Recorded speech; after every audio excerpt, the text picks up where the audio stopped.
Tahun baru Imlek ke-2575 tahun 2024 keturunan Tionghoa di kota Lubuk Linggau, Sumatera Selatan berharap pemilu tahun 2024 berjalan damai. Di tahun naga kayu ini beragam doa dan harapan disampaikan umat termasuk bertepatan dengan kontestasi pemilihan presiden 2024. Pantauan di salah satu tempat peribadatan di Vihara Mega Sakti Witiangbio yang berada di Tabakoji, Kecamatan Lubuk Linggau Timur 2, Kota Lubuk Linggau, mulai ramai didatangi warga etnis Tionghoa yang akan melakukan persembahyangan merayakan Tahun Baru Imlek. Pernak-pernik khas Imlek terpasang seperti ratusan lampu lampion hingga ornamen Imlek lainnya, yang sebagian besar bercorak berwarna merah.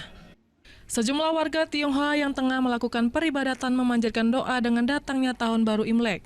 Momen perayaan Tahun Baru Imlek tahun 2024 bertepatan dengan pemilu tahun 2024. Warga Tionghoa di kota Lubuk Linggau berharap di momen tahun politik pelaksanaan pemilihan umum tahun 2024 berlangsung lancar dan damai, tanpa adanya kericuhan.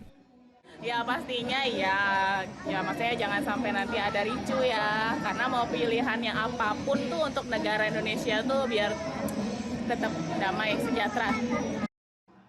Siapapun presiden, wakil presiden, dan anggota legislatif dan kepala daerah terpilih dapat memberikan dukungan demi kemajuan negara. Dari Lubuk Linggau, Sudirman, iNews melaporkan.